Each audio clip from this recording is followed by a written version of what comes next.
Dokter nakut-nakuti. Wah, ini kena campak Jerman. Wah, ini ada kesalahan darah. Ada apa, bayangin, sudah suami begitu, ini divonis begitu. Stres, saudara.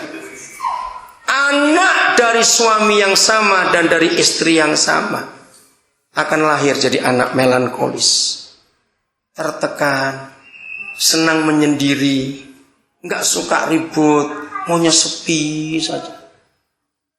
Ada dari satu bapak dan satu ibu. Coba ingat-ingat ibu-ibu yang pernah mengandung. Apa suasana anak pertama, anak kedua, anak ketiga?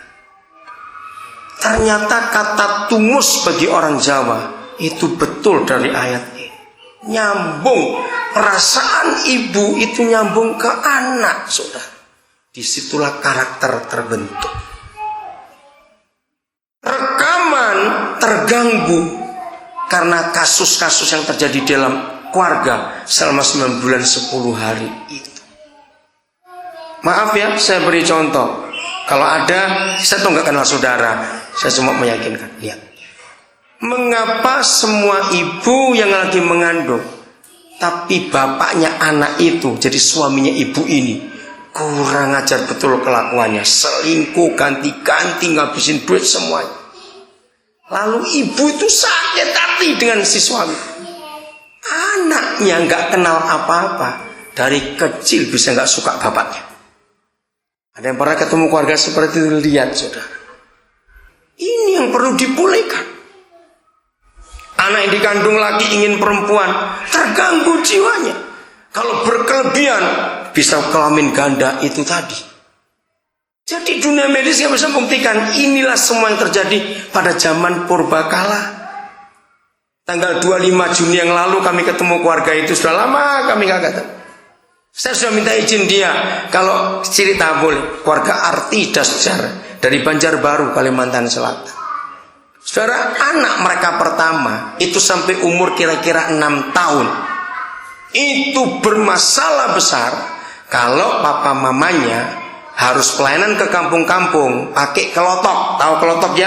Itu perahu kecil di Kalimantan, suaranya rorok namanya kelotok. Ya kecil, itu cuma setengah PK, mungkin hanya nyusur sungai. Nah ini jadi masalah. Waktu saya ngajar di sekolah mereka tentang masa lalu, baru mereka sadar itu masalah. Kenapa? Anak pertama dalam kandungan umur 4 bulan, kurang lebih 4 bulan. Mereka pulang malam dari pelayanan. Ternyata kelotok mereka nabrak balok di tengah sungai. Perahu terbalik. Panik, saudara. Si suami panik. Ini anak pertama, ini istriku. Tuhan ajaib, tertolong. Tapi begitu bayi ini lahir, dengar suara kelotok, dia bisa histeris. Jadi selama masih bayi sampai umur 6 tahun sulit diajak pergi naik kelotok. Anak itu ketakutan luar biasa. Sampai kalau harus pergi terpaksa tunggu anak ini tidur nyenyak baru diajak jalan. Tapi celaka kalau sudah bangun di tengah jalan, mendiamkan. Bayangkan, itu baru 4 bulan usia kandungan, tapi ketakutan itu masuk ke hidup anak. Zaman purbakala. Tadi kita sudah saksikan, ibu nggak suka susu waktu hamil, anak itu nggak suka susu. Ibu nggak suka mandi, anak itu bisa nggak suka mandi. Sudah masuk semuanya. Nah dari sini kita belajar. Oke?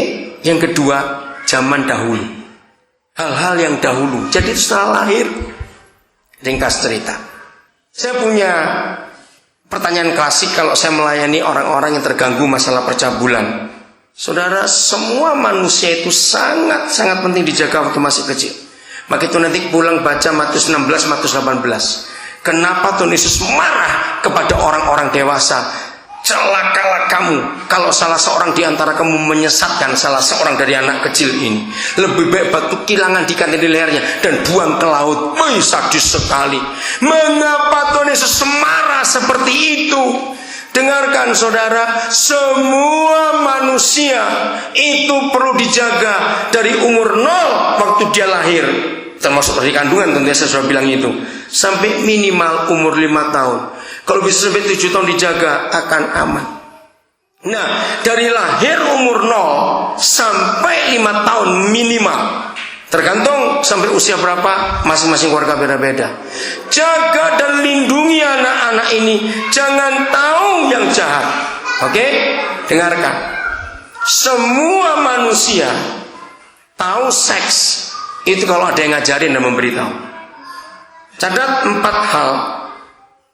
Bisa terjadi salah satu, bisa 4-4-nya, tergantung. Nomor 1. Jangan biasakan orang tua tidur dengan anak walaupun masih bayi. Karena dalam pertanyaan klasik saya, kalau saya melayani orang-orang, kapan pertama kali kamu tahu tentang seks? Saudara, yang ranking 1 paling besar ini penyebabnya. Saya nggak ingat umur berapa, namanya anak kecil, walaupun tidurnya nyenyak, bisa terbangun bukan tengah malam. Nah, waktu anak itu bangun tengah malam, dia ngelihat ayah ibunya hubungan seks, tapi dia nggak tahu. Dia lihat, tapi dia nggak ngerti nama anak kecil. Nah, itu hebatnya memori. Catat itu. Binatang nggak punya memori. Dia merekam apa yang dilihat, tapi karena nggak tahu, dia tidur lagi. Ketika dia mulai remaja, hormon seksnya mulai bertumbuh. Di situ kurang ajarnya iblis. Dia putar ulang kaset itu. Oh, jadi begitu. Maka itu saya anjurkan. Gara-gara ayat itu saya menganjurkan semua keluarga. Kalau saya terlambat nggak apa-apa, nanti cucu saya ajar. Orang tua harus biasa mandi bareng bersama anak-anak sampai umur 6 atau 7 tahun. Tergantung kedewasaan anak itu. Kenapa? Sejak tahun 70-an saya selalu mengajarkan ini kepada banyak keluarga. Dampaknya baru kira-kira 15 tahun, 10 tahun terakhir ini. Nanti saya akan cerita dampak hebatnya. Saya bersyukur untuk anugerah pewahyuan itu. Saudara, mengapa perlu orang tua mandi bersama anak-anak? Kalau perlu dipisah anak laki dengan papanya setelah sering bareng, nanti anak perempuan dengan mamanya. Tunggu 3 pertanyaan yang keluar dari hidup anak-anak itu. Pertanyaan pertama pasti muncul begini. Kenapa punya saya beda dengan punya mama? Ceritakan, nanti kalau kamu dewasa, kamu kan seperti mama. Kamu punya payudara, kamu punya begini. Tunggu, begitu anak lagi, kenapa punya saya beda dengan punya papa? Terangkan. Saudara, tunggu, mereka akan berkembang. Jangan diajari apa-apa. Pertanyaan kedua itu yang paling penting, saudara. Lalu dedek keluar dari mana? Kenapa ada dedek?